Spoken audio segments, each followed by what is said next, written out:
Alhamdulillah, pada pagi yang berbahagia ini kita dapat bersama-sama berkumpul di dewan ini, di balai ini. Mudah-mudahan dirahmati dan diridai oleh Allah Subhanahu Wa Taala, dan sempena pula dengan budak-budak berkhatan. Tapi saya kali pertama tengok budak-budak berangkat pakai apa tu, stretcher tu, macam kena bom pula budak-budak. Jadi walau bagaimanapun tuan-tuan sekalian, tajuk kita pada pagi ini nurut apa yang diamanahkan kepada saya, itu masalah yang berkaitan dengan ulama. Jadi bila sebut ulama ni agaknya tidaklah payah kita nak uraikan siapa dia ulama, walaupun ada setengah-setengah orang memberi suatu penafsiran, katanya siapa yang nak beri title ulama itu. Soalan, adakah kita sendiri mengaku kita jadi ulama? Sebenarnya masalah ini tidak timbul, tapi orang timbulkan. Kalau orang itu keluar daripada fakulti perubatan, dia pun jadi doktor lah dia. Kalau dia keluar daripada fakulti engineering, jadi engineer lah dia. Kalau keluar daripada fakulti architecture lah dia. Gitu. Kalau keluar daripada pengajian Islam, sekurang-kurangnya jadi ustaz lah dia. Kurang-kurang tu. Nak jadi ulama pun bukanlah benda yang mudah. Nak jadi ulama ni bukan benda mudah. Tetapi orang yang luas ilmunya dalam hal ihwal Islam ini bolehlah dipanggil sebagai seorang ulama, walaupun sebenarnya untuk menjadi seorang ulama itu bukanlah perkara yang mudah sebenarnya. Pasal anggapan orang ulama ini sesuatu yang terlalu ideal sangat. Tapi itu kalau nak kira memang betul. Tapi untuk mendapatkan title ulama itu bukan orang itu sendiri yang mengaku dia ulama, tak. Tak ada ke? Siapa cakap ni? Ulama cakap ni. Tak ada. Dia tak cakap itu dia. Pasal ramai orang menimbulkan. Bahkan ada juga terjemahkan setengah-setengah orang, dia kata ulama ni bukan ulama Islam saja, semua jadi ulama. Maknanya pandai repair TV pun dia ulama TV lah gitu. Kan? Pandai repair kereta pun dia jadi ulama juga. Ada suatu ketika dulu ni, satu orang kawan kita nak menterjemahkan bahawa ulama ni terlalu luas. Tapi kalau kita menung-menungkan pula di dalam Al-Quran, innama yakhshallaha min ibadil ulama. Hanya yang paling takutkan kepada Allah itu ialah di antara golongan hamba-hambanya yang bersifat ulama.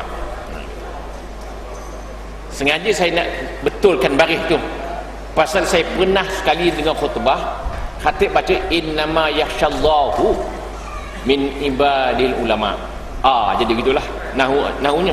Salah lah bacaan itu. Tapi dia ni oleh pandai bahasa Arab, terjemahan dia hanya Allah Ta'ala takutkan kepada ulama. Lagi hebat. Itu saya sendiri dengar tu, khatib tu. Maknanya khatib tu pandai bahasa Arab, maka dia terjemah ngikut nahu dia. Dia tidak ikut Quran punya baris.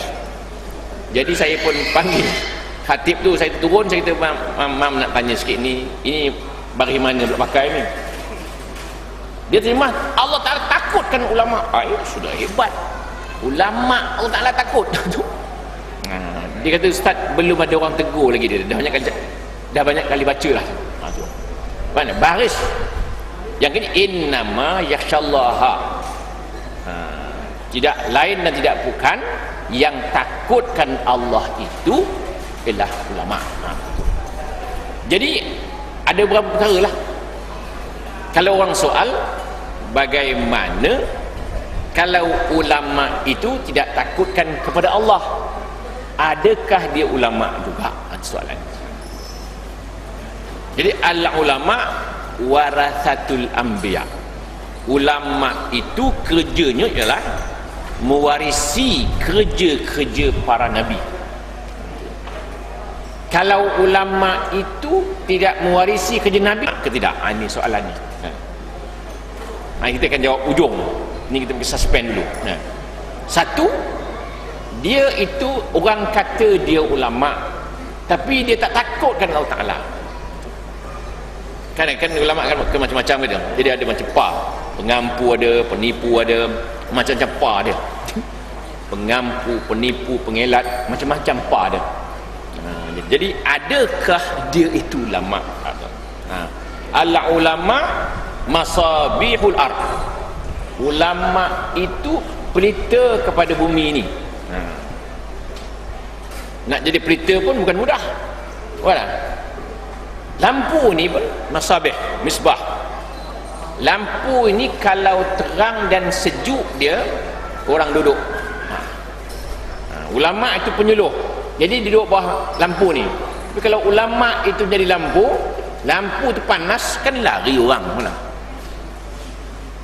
Dia juga penyuluh terang. Tapi kalau panas lampu tu macam terang-terang pun orang cabut juga, pas tak sanggup kepanasan lampu itu.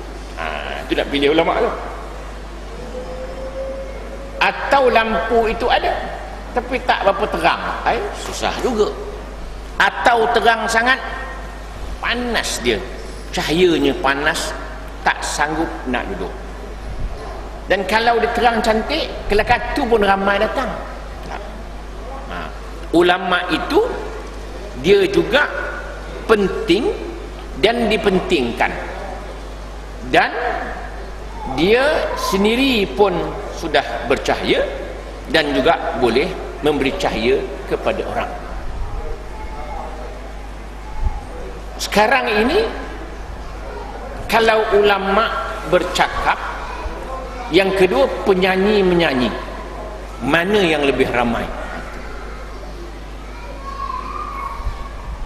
Maka ramai orang pergi kepada penyanyi. Betul lah, orang kata sekarang ni berceramah mana-mana pun ramai, dia kata. Tapi dia lupa yang tak datang lagi ramai. Begitu kan? Yang datang pun ramai, yang tak datang lagi ramai. Penyanyi datang, ramai orang datang. Tapi tuan-tuan, kita ingat, orang yang tidak ada apa-apa tidak boleh memberi apa-apa.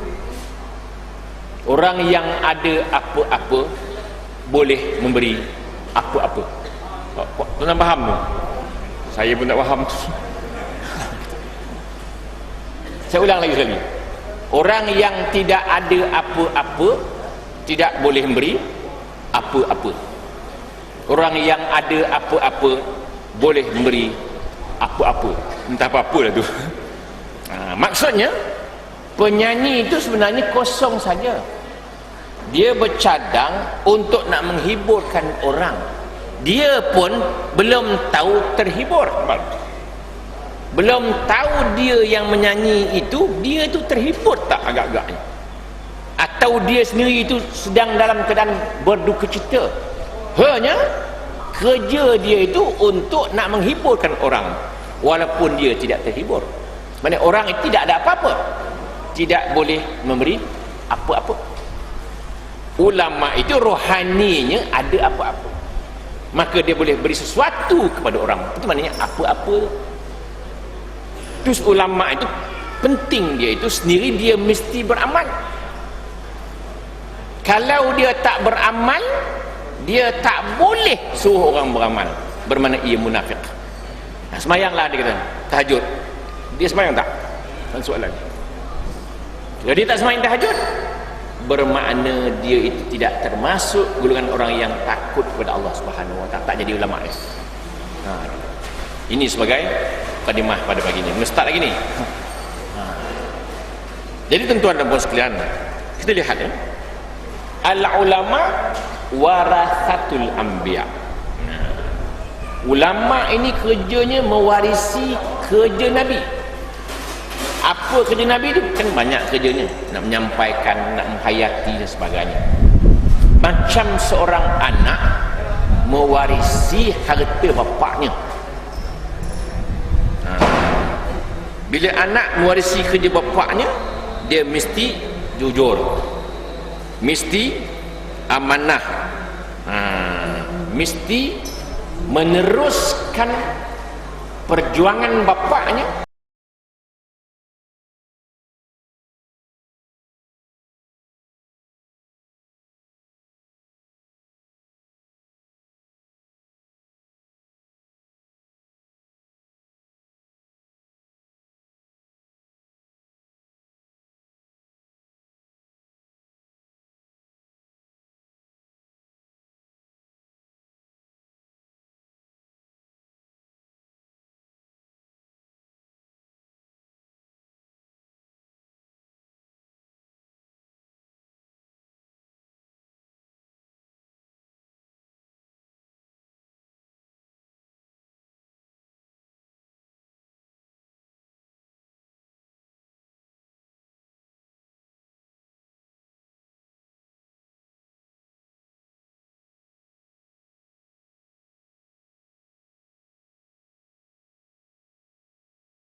Untuk nak mengembangkan harta ayahnya.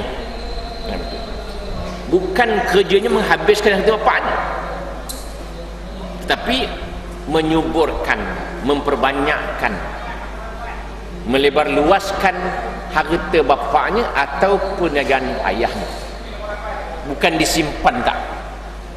Ulama yang mewarisi kerja Rasul, kerja Nabi ini pun begitu. Bukan diambilnya ilmu itu disimpannya. Maka ulama tidak jujur namanya, tidak amanah dia, tidak melaksanakan tugas, tanggungjawab, kerja yang diwarisi dari para nabi. Kan baik, berat.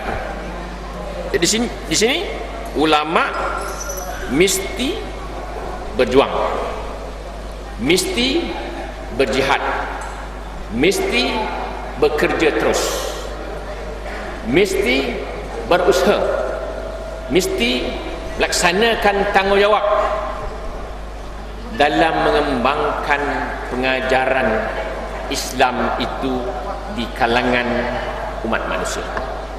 Itu mustahak. Jadi kalau dia sudah boleh berkorban, kalau ada orang-orang yang ingin menghina Islam, nanti dia bangun menentang orang yang menentang Islam itu. Bukan dia suka tak dia lari teh, itu hal dia lah. Kita dengan hal kita tak boleh.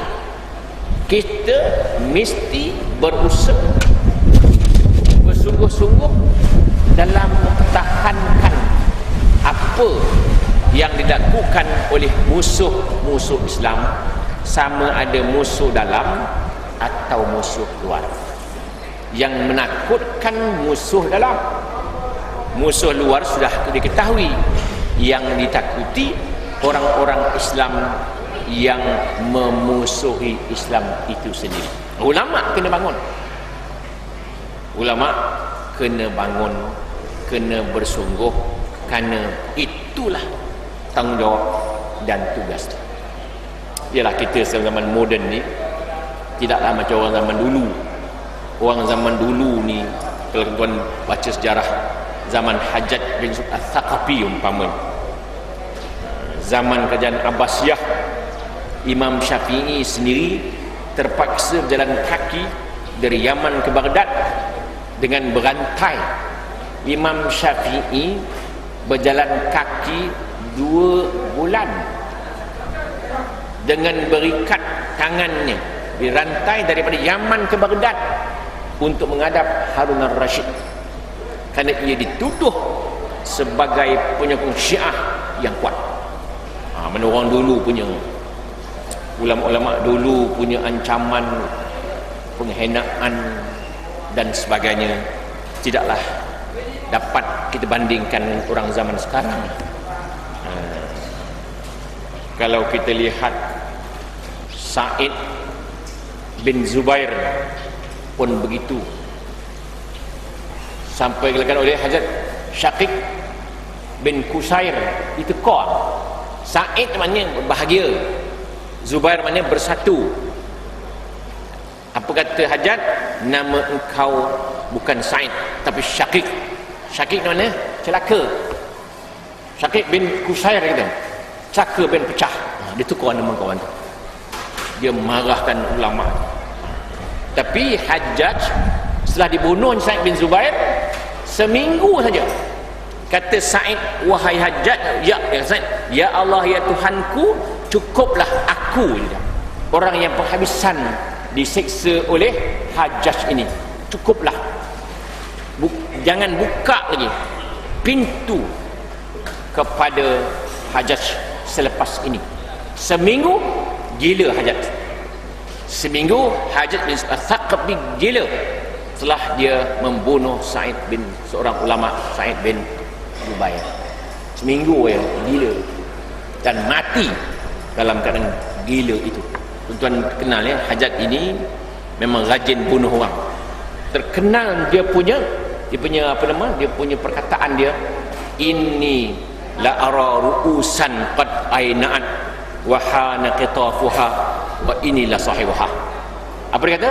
Sesungguhnya aku tengok, dia kata, kepala-kepala orang rakyat-rakyat ni masak habis dah, tinggal waktu nak petik je, akulah orang yang memetiknya.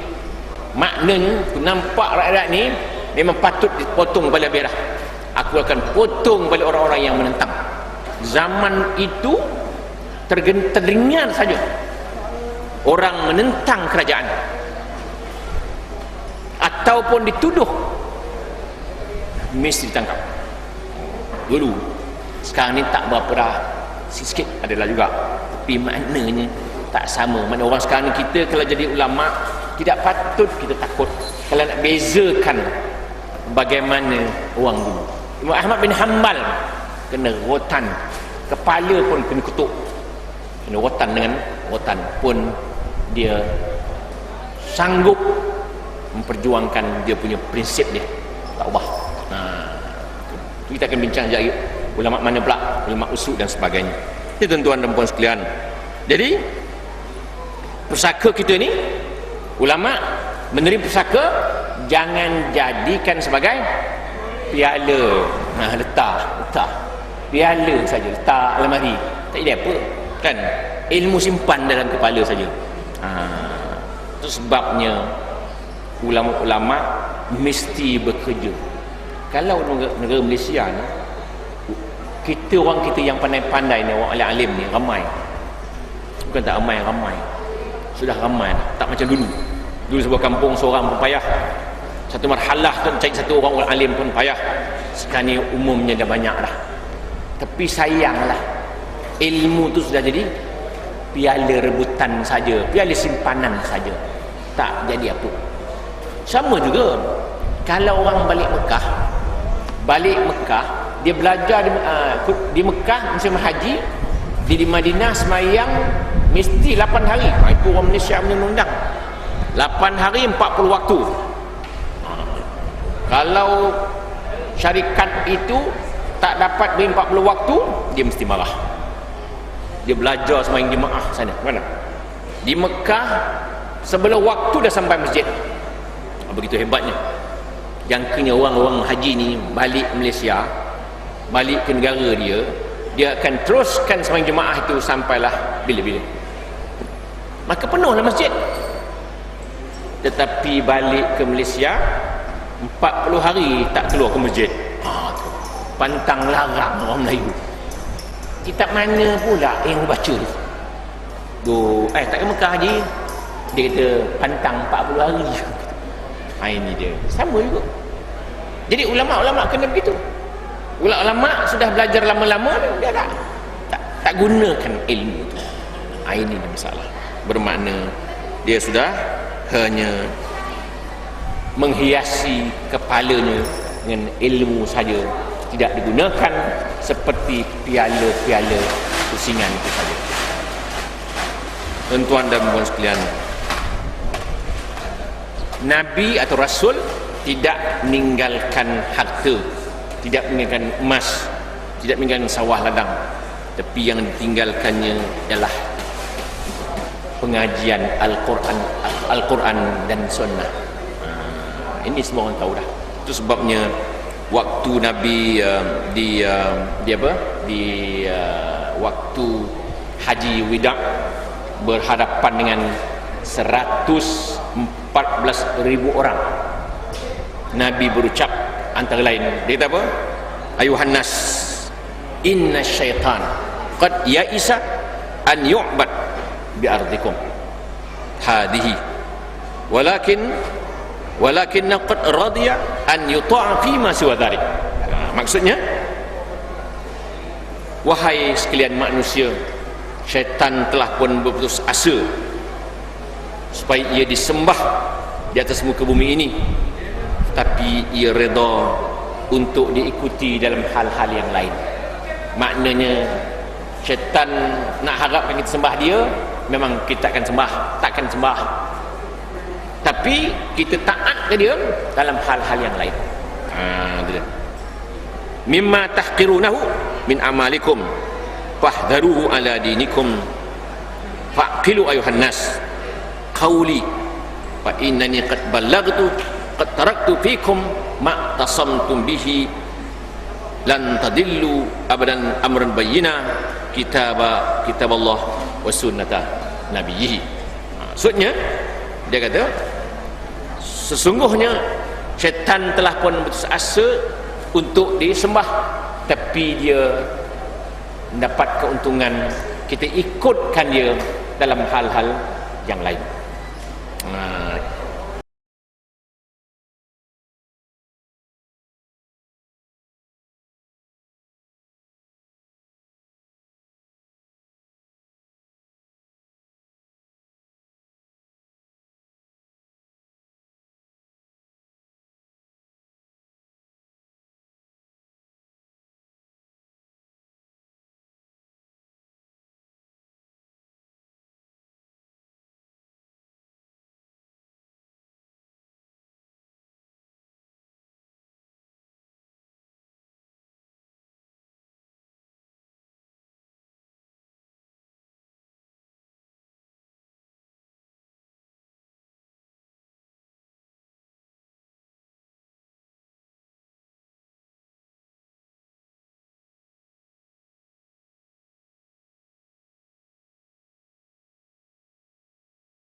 Takutilah agamamu, sesungguhnya wahai manusia, Nabi itu, ikutlah perkataan aku ini, aku tinggalkan kepadamu Al-Quran dan Sunnah, merupakan sesuatu yang amat nyata yang kamu takkan sesat buat selama-lamanya. Ini dia. Jadi Nabi tinggalkan Quran dan Sunnah. Jadi ulama mewarisi Al-Quran dan Sunnah. Kita balik persoalan tadi. Kita kata al-ulama warasatul anbiya. Ulama itu mewarisi Nabi. Dan perkataan ini sudah pun popular, semua orang tahu. Semua orang tahu. Masyarakat sudah pun memberi suatu pengcap yang seorang itu adalah ulama menurut persepsi dia. Itu soalan sekarang ni. Orang awam memberi gelaran ulama kepada seorang itu menurut orang itu sendiri. Kadang-kadang jawatan dia duduk tempat ulama, dikira ulama, ataupun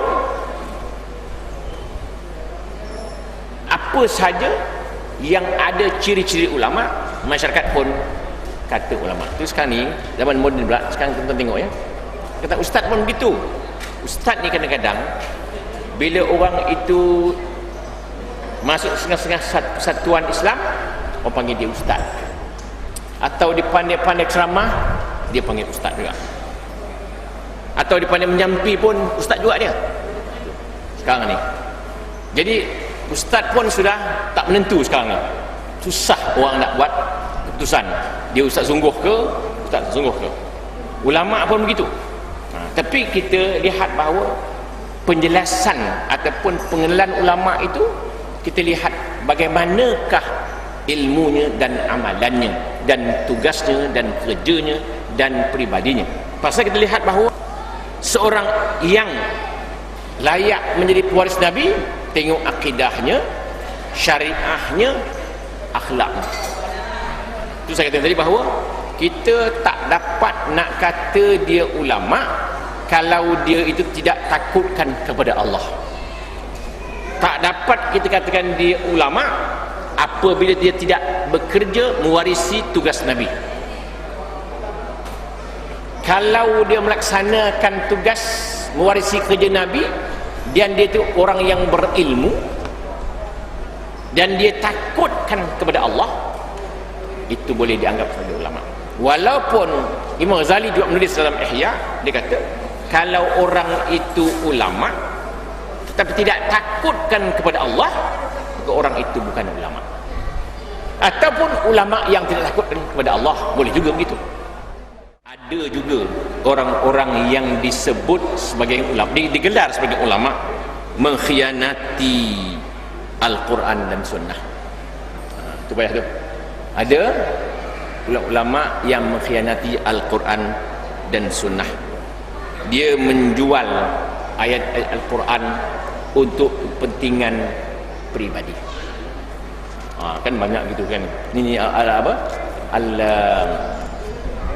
Al-fulus fid dunya ni. Ya, wal mampus fil akhirah dulu.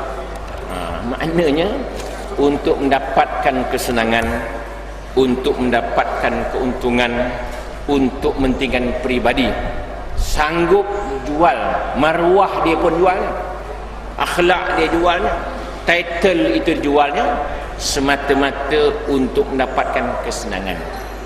Sampai ada orang berkata, apa dia kata? Sampai bila kita nak jadi imam, dia kata. Sampai bila kita nak jadi imam? Gitu. Sampai bila? Kita ilmu ni mesti niat awal betul. Niat awal mesti betul. Silap niat habis. Silap niat habis. Macam orang kata, bagaimana orang-orang kafir, dia semayang, dia puasa, dia zakat, dia haji ke Mekah, Syah. Orang kafir ni sah tak mayang? Tak sah. Pasal awal salah. Awal sudah salah. Itu kena. Sama juga tu. Kita betul ilmu, terus orang heran. Kita heran lah dia, heran. Macam mana dia seorang ulama boleh jadi begitu? Kan soalan tu. Sebenarnya kita tidak boleh heran. Pasal syaitan tadi kan, syaitan dia kata dia sudah berputus asa untuk dia disembah. Memang tak ada harapan. Tetapi dia redha orang taat ikut dia dalam hal-hal yang lain. Kita tidak sembah menghadap syaitan, tak. Tapi kita menuntut ilmu, sudah salah. Kita bersedekah, sudah niat salah. Kita buat haji, sudah buat salah. Salah. Jadi itu. Jadi ulama-ulama pun begitu. Jadi mereka mengorbankan agamanya untuk pujian dan takut dicaci orang. Dia terpaksalah ikut semasa itu. Bila nak buat hukum, tengok siapa yang bertanya. Kan dulu orang buat satu apa? Buat satu cerita. Seorang ulama ni, orang tanya hukum. Tuan, ikan ni apa hukum tuan? Oh, ini haram. Oh, haram dia kata. Kalau halal tadi, saya bagi tuan sikit. Oh, begitu. Saya cari kitab lain dia. Nak cari halal tadi. Pasal apa? Pasal nak bagi dia. Mula-mula hukumnya haram. Oh, haram tuan. Kalau halal, saya bagi tuan sikit. Oh, begitu. Saya cari kitab lain. Kitab lain halal lah dia. Nampak? Kerana yang bertanya itu sudah nak mengupah dia. Itu salah. Tu ulama tanya orang, tuan, arak apa hukum tuan? Haram. Takut nak kata haram? Kalau sikit-sikit boleh dia, sikit-sikit boleh gitu. Jadi maknanya bergantung pada siapa yang menyoal. Maka petuanya dua, sini satu, siapa soal. Ini masalah orang awam pening. Orang ini kata haram, orang ini kata halal, susah.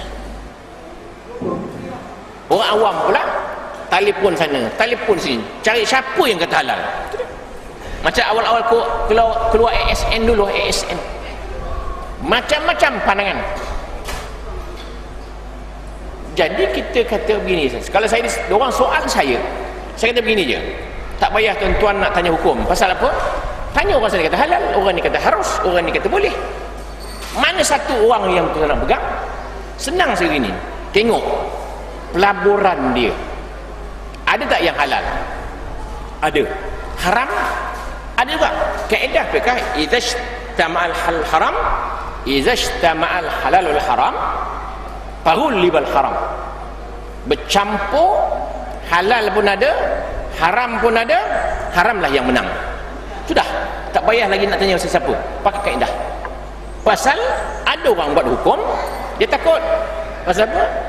Susah ni, dia kata ni, saya pegawai kerajaan ni, susah nak awak. Halal ke tuan?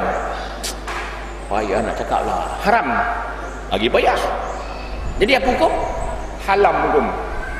Halal tidak, haram pun jadi halam. Ini masalah. Saya jawab, saya tak jawab begitu. Saya kata ini kaedah pakai. Kaedah ni sesiapa pun pakai. Maknanya kalau satu belanga itu susu, setitiknya nila masuk, kan tak jadi susu dia. Begitulah. Tapi ada orang kata pula, kalau kolam besar kan, kolam tu besar, masuk najis, tak berubah air tu. Tidak najis air tu, air padas juga pusing. Itu bab air, ini bab duit lain. Gitu. Macam orang katalah, air dan minyak tak bercampur. Iyalah, campurkan juga. Gunakan goreng pisang, tak mau dah. Tak masak pisang. Nampak? Itu kaedah pakai. Habis. Jadi tuan-tuan dan puan sekalian, jadi masalahnya ialah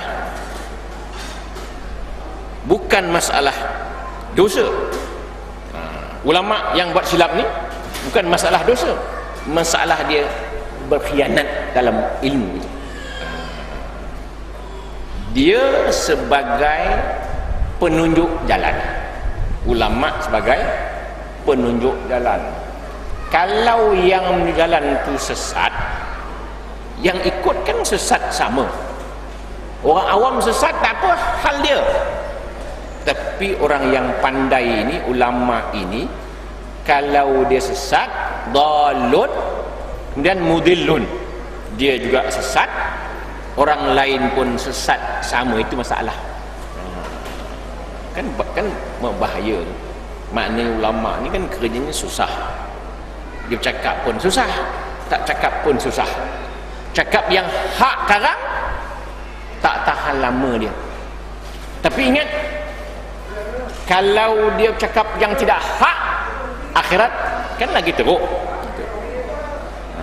Kata Sa'id tadi, wahai Hajjaj, engkau seksa aku seksa, aku senang sangat dia. Mati habis, engkau akan diseksa di akhirat.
Hamka bercerita, Allah yarham. Bapak dia Am Karim Amrullah. Apa dia kata? Dia tanya bapak dia, ayah, waktu Jepun suruh ayah kere yang menyembah matahari, mengapa ayah tak sembah, tak takut dipancung oleh Jepun? Apa ayah jawab? Aku tidak takut, dia kata.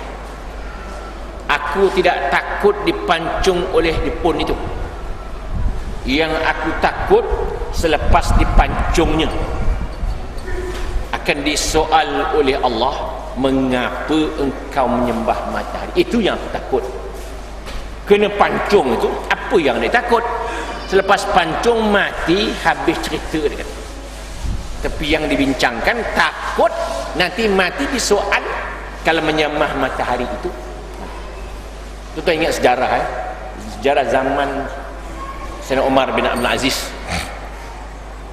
Ada 3 orang Islam kena tangkap dalam peperangan. Tangkap. Maka bila ditangkap oleh orang Kristian ini, dia kata begini, awak ni sesiapa yang ingin menjadi gubernur di sebuah wilayah yang subur dengan tumbuh-tumbuhan, pertanian, tanaman-tanaman, saya akan lantik jadi gubernur dengan syarat masuk Kristian. Kalau tak masuk, kami akan pancung awak sekalian. Seorang panggil, macam mana awak tak? Awak nak jadi gubernur ke awak nak kena pancung ke? Dia kata, tak payahlah gubernur tu, saya mati pun saya matilah. Dipancung je leher kan, mengolik-golik bila kawan tu. Yang kedua tengok, nampak tak? Nampak awak nak kena pancung? Saya pancung lah dia kata. Tak kisah. Yang ketiga, saya nak jadi gubernur dia. Dah mula menyeleweng. Saya nak jadi gubernur. Dia pun nak lantik menjadi gubernur. Penasihat raja ni kata apa? Tuan, sebelum kita lantik ia menjadi gubernur kita, test dulu dia. Betul ke dia ni orang yang menyokong kita atau berpura-pura? Kata raja dia, macam mana nak test ni? Suruh dia pancungkan kawan dia. Kalau dia pancung sungguh, orang kita lah tu. Dia pun nak jadi gubernur sangat, dia pancung dengan kawan dia mula. Apa kata penasihat raja? Tuanku tengok, member dia pun dia pancungnya. Kita belum tahu, dia kata. Dia pancung pula dia sekali. Habis langsung. Gubernur pun tak dapat, syurga pun tak dapat. Nampak? Dunia tak dapat, akhirat pun. Dah berniat nak jadi Kristian dah. Ni dia. Nampak? Setakat mana dunia yang dapat? Tak dapat juga. Itu sebab kita nak pesankan ulama kita ni supaya jangan kejar sangat dunia tu. Setakat mana dunia dia peroleh agak-agak lah. 10 tahun, 20 tahun, mati juga.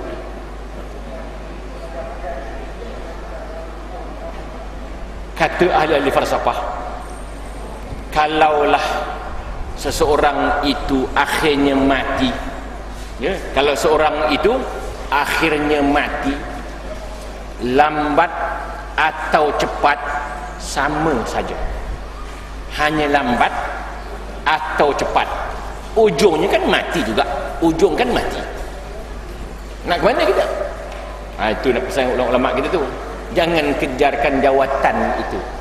Jawatan ini sama ada kita meninggalkan jawatan atau jawatan meninggalkan kita. Itu nak pesankan dunia sudah begitu. Kita tinggalkan jawatan atau jawatan meninggalkan kita. Jadi persoalannya ialah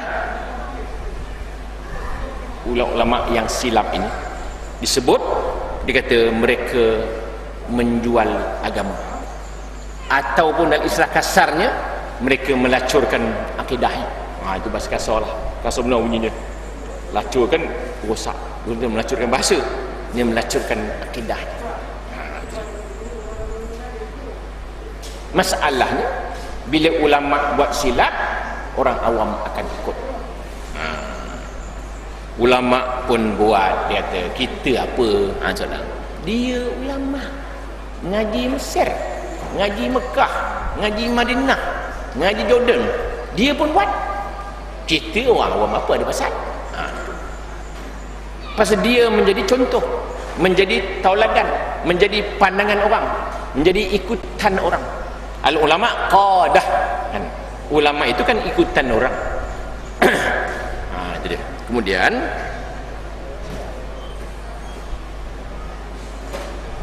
mereka merupakan yang dipanggil ulama usuk, ulama yang jahat.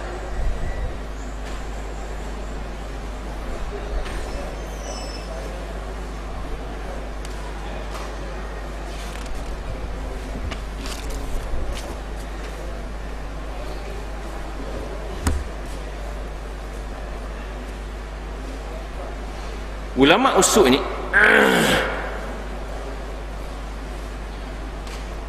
disebut dalam Ihya, dia kata kalau ulama tak takutkan Allah, maka dia tidak disebut sebagai ulama, atau ulama yang tak takut kepada Allah. Jadi di sini lihat bahawa ulama usuk ini mereka tidak menjalankan tugas, tapi mereka menjadi tali barut pada pemerintah. Itu sebabnya setengah ulama digunakan oleh pemerintah untuk mencari pandangan-pandangan yang bercanggah, tapi yang sesuai dengan selera pemimpin, cari bagi jumpa juga.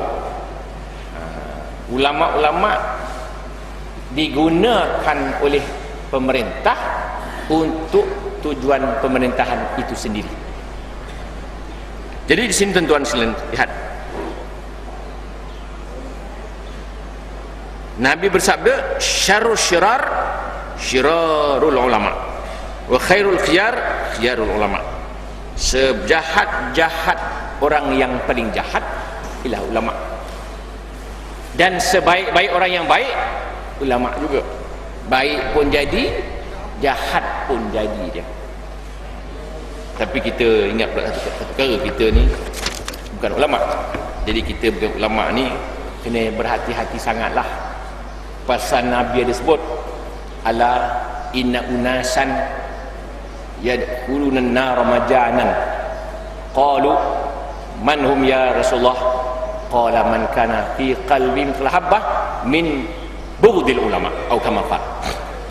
Tahukah tuan-tuan, Nabi kata ada orang-orang yang masuk neraka percuma. Siapa pula ya Rasulullah? Orang-orang yang ada sedikit dalam hatinya bencikan ulama. Kan payah juga tu.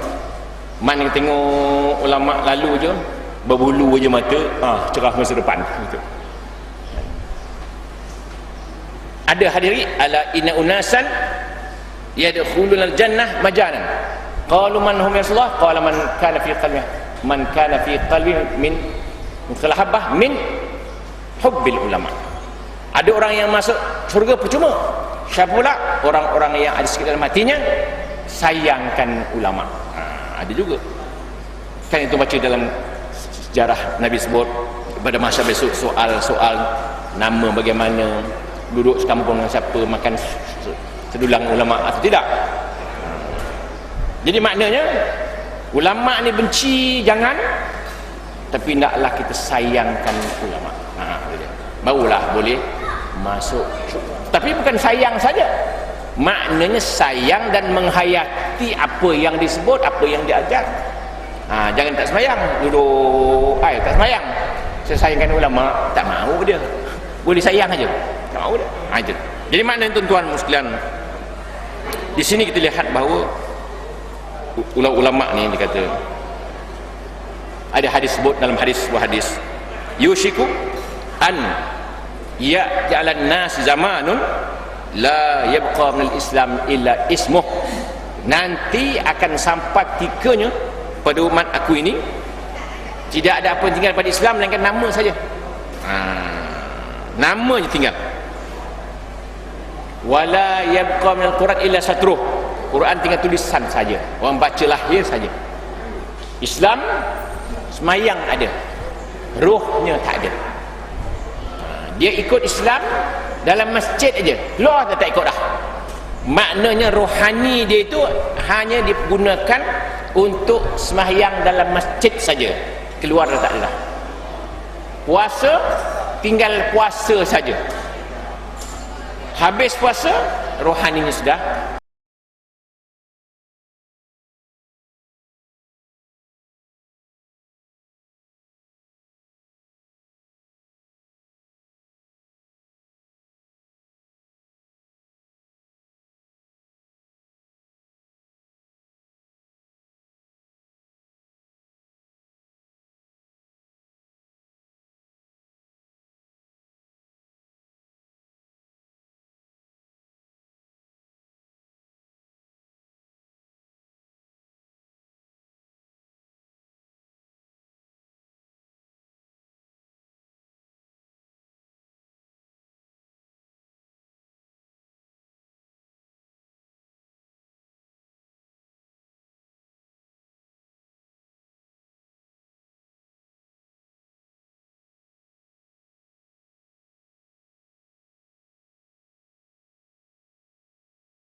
zakat pun gitu, haji pun gitu. Itu dia.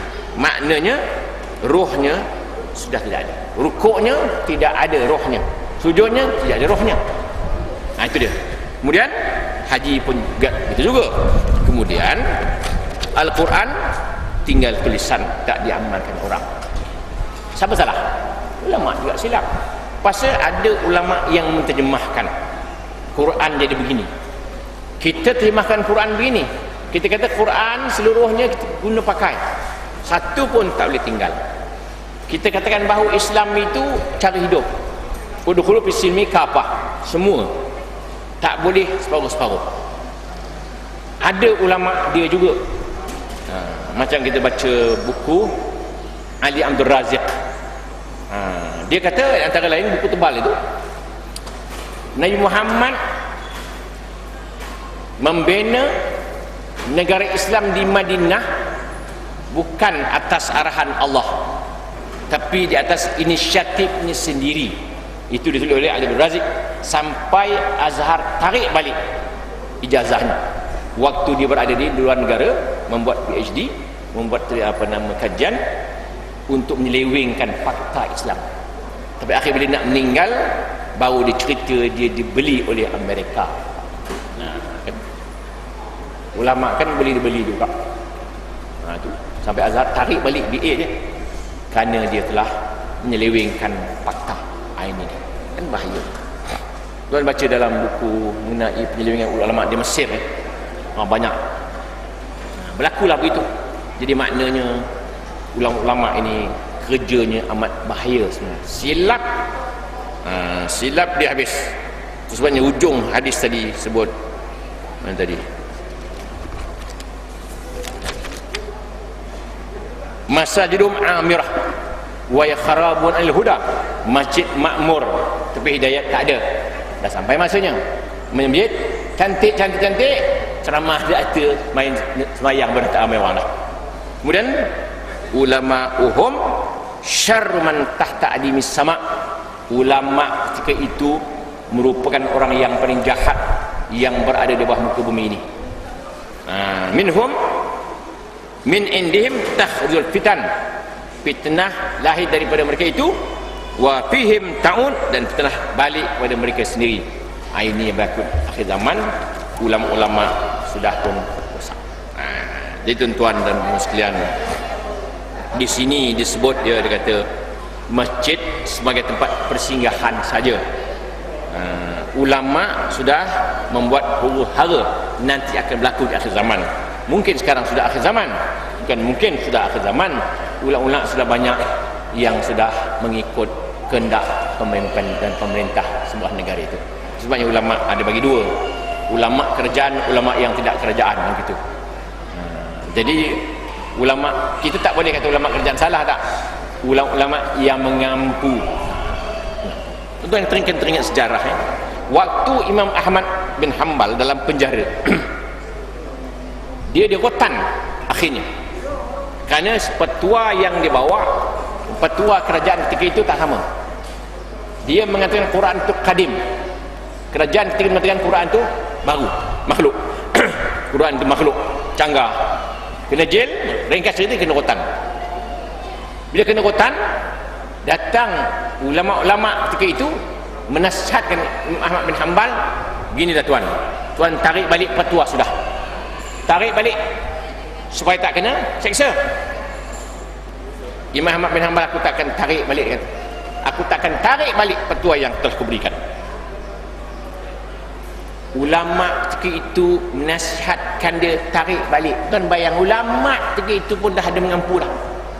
Zaman itu pun sudah ada ulama-ulama mengampu zaman itu. Sekarang lagi ramai tuduh. Rupa-rupanya sebelah dia ada seorang perempak kena rotan juga. Apa perempak tu kata? Tuan jangan tarik. Tukang perempak itu pun nasihat Imam Ahmad Hanbal, jangan tarik. Dia kata, tuan kalau tuan tarik, tuan tak tarik, tuan mati, tuan akan masuk surga. Perempak pula pandai. Saya, dia kata, saya ni merempak aja, dia kata, saya pun tak tarik. Tuan jangan tarik, dia kata. Perempak pun tak tarik, tak mengaku salah. Tu. Yang hebat lagi, tuan rotan tadi ni, dia rotan kepala, kawan tu, belengkung-lengkang kepala Imam Ahmad Hanbal.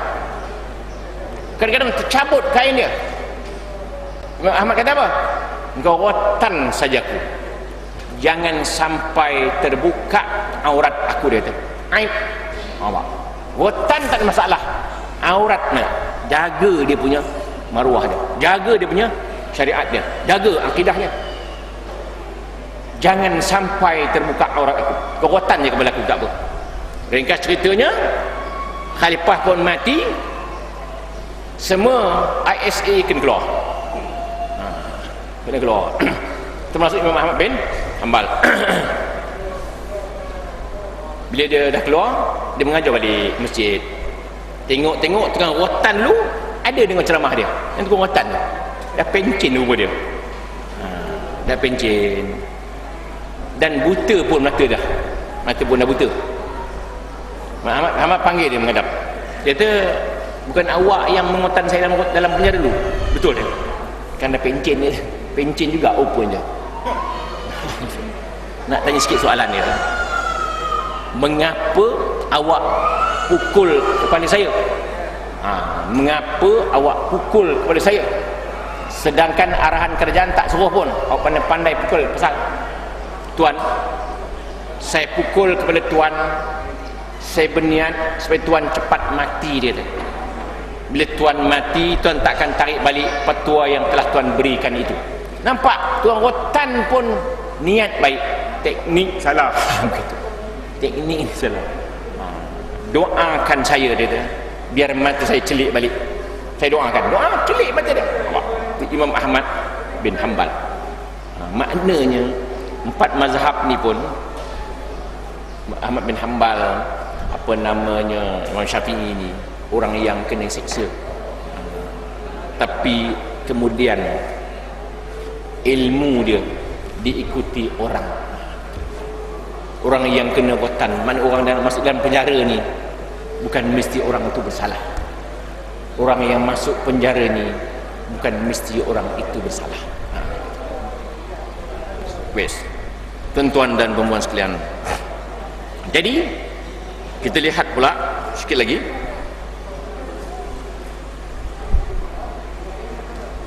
Kalau dia kata ulama-ulama yang disebut sebagai ulama dunia, ulama usu ini akan menimbulkan berbagai masalah dalam masyarakat. Oleh mungkin yang penting ialah apakah tugas ulama itu sebenarnya. Jangan menjadi ulama pengampu, jangan. Maknanya ulama pengampu ni ikut pemimpin. Apa Nabi kata? Wailun li ummati min ulama'is su' yattakhiduna hadzal ilma tijaratan yabi'unaha min amri min umara zamanihim. Maknanya merupakan sejahat-jahat azab untuk umatku dari golongan ulama usul yang menjadikan ilmunya sebagai perniagaan untuk dijual untuk mendapatkan kesenangan di dunia ini. Itu banyaklah soalannya. Itu Nabi apa namanya pernah berdoa, dia kata apa? Allahumma ghafran syarran nas al ulama idza fasadu. Ya Allah ampunkanlah dosa seburuk-buruk manusia, iaitu ulama apabila mereka telah rosak. Saya nak ringkaskan, panjang ini pasal ulama ni kalau dia rosak, orang awam pun dah pening. Islam hadirin dua golongan yang berbeza. Ada orang kata Islam hadirin begini, ada orang kata begitu. Jadi kita nak dengan mana pula sebenarnya? Hadirin. Saya jawapan yang paling mudah kalau orang tanya, apa itu Islam hadirin? Jawapan yang paling mudah, tak ada kitab lagi. Tu. Tak ada kitab lagi hadar itu. Hanya kitab orang sekarang ni tulis adalah kitab orang dulu tak ada. Itu saja. Habis, senang saja. Tak ada lagi dalam sejarah Imam Syafi'i ke, Imam Ghazali ke, Imam Nawawi ke, mana ulama dulu ni tulis kitab-kitab banyak-banyak ni, tak ada pun hadarin. Islam itu Islam lah. Tadi inna dina illallah al-Islam, habis. Tadi al-Islam al-hadari, tak ada. Kan senang jawapan begitu. Saya ingat lebih mudah dulu.